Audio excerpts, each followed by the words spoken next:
Hello बच्चों, क्या हाल है? कैसे सब? बढ़िया। जस्ट एक नोटिफिकेशन आया था एचआरडी मिनिस्ट्री की तरफ से, तो मैंने सोचा कि आपसे रूबरू होकर उस इन्फॉर्मेशन को शेयर कर लें। ये इन्फॉर्मेशन उन बच्चों के लिए जिनका अभी 12th का रिज़ल्ट आया है। बहुत सारे बच्चों का रिज़ल्ट आने के बाद एक क्वेश्चन जो बार बार आ रहा था, मेरे पास भी आ रहा था, इनफैक्ट बहुत सारे एजुकेटर्स के पास भी जा रहा होगा, और काफ़ी चिंता भी थी कुछ बच्चों की कि सर हमारे तो क्या 75% से नीचे आ गए हैं, नहीं, या फिर हमारे क्या है कि सर टॉप 20% में हम आएंगे नहीं अपने बोर्ड में, या क्या होगा, वी डोंट नो एक्चुअली। तो हम कैसे आगे अपने इस प्रिपरेशन को स्टार्ट रखें।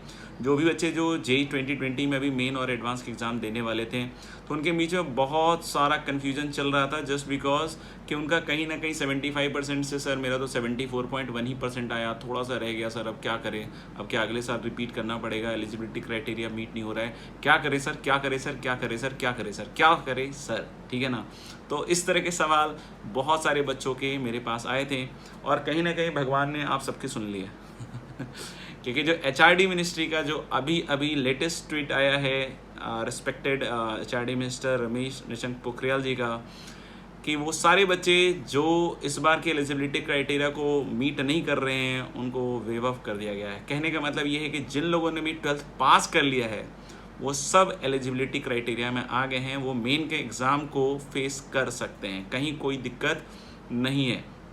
तो अभी अभी जस्ट वो ट्वीट आया है, और मेरे ख्याल से ये सारे उन बच्चों के लिए जो 1% से या 2% से या 5% से या 10% से पीछे गए, लेकिन उनकी एडवांस और मेंस की तैयारी काफ़ी अच्छी चल रही थी, लेकिन कहीं ना कहीं बोर्ड पे शायद थोड़ा बहुत ध्यान नहीं दिया था, जिसकी वजह से उनको लग रहा था कि यार how will I continue my preparation for JEE 2020।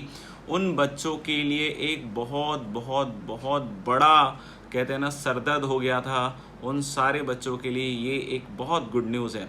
अब आई होप कि after this clarification from the HRD ministry, definitely जो बच्चे होंगे वो अपने प्रिपरेशन को रख सकते हैं कंटिन्यू।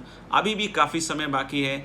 अब आप कोशिश ये कर सकते हैं कि जो भी आपसे गलतियां हुई थी फ्यूचर में, जिसके कारण आप बोर्ड में उतना अच्छा सक्सेसफुल रिजल्ट नहीं लेकर आ पाए थे, वो गलतियां अब मत होने दीजिए। जुट जाइए, जी जान से जुट जाइए, ऐसा जुट जाइए पढ़ाई लिखाई में कि आप बिल्कुल ये सोचते हुए जुट जाइए कि इसी बार रिजल्ट लेकर आएंगे, अगले साल के लिए हमें ज़्यादा परेशान होने की ज़रूरत नहीं है, ठीक है ना। तो अब जो बचा हुआ दिन है उसको बहुत अच्छे तरीके से केयरफुली निकालिएगा। मेरा कहना है कि आप इन पूरे टाइम को बिल्कुल स्केड्यूल वाइज लिख लीजिए कि क्या क्या करना है अगले 50-60 दिनों में आपको, ठीक है ना। कोशिश ये करनी है कि पूरा का पूरा आप जो भी आपका रिवीजन प्लान है उसको लिख लीजिए अच्छी तरीके से कि हर दिन आप क्या कर रहे हैं, क्योंकि सबसे ज़्यादा इंपॉर्टेंट है भी टाइम टेबल बनाना। और टाइम टेबल बनाने से सिर्फ कुछ नहीं होगा, उसके साथ कुछ ना कुछ आप टारगेट असाइन कीजिए।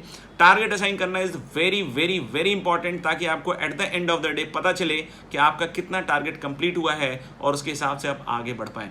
तो ये जितने भी बच्चे ऐसे थे जिनका कहीं ना कहीं टॉप 20% या 75% नहीं आ पा रहा था किसी वजह से, तो वो चीज़ अब ख़त्म हो चुकी है। अब आप अपने प्रिपरेशन को कंटिन्यू रह सकते हैं। बचे हुए समय को बहुत अच्छी तरीके से यूटिलाइज़ कीजिए। हर दिन कोशिश कीजिए या सप्ताह में कोशिश कीजिए कि 3 से 4 दिन बिल्कुल मॉक टेस्ट दें और अपने प्रिपरेशन को जारी रखें। This is the best time आपके लिए। इससे बड़ी गुड न्यूज़ नहीं हो सकती थी। आप रिलैक्स होकर काम करते जाइए, ठीक है। तो आगे भी इस तरह के नोटिफिकेशंस या जो भी बात होगी मैं आपसे इस चैनल के माध्यम से करता रहूँगा।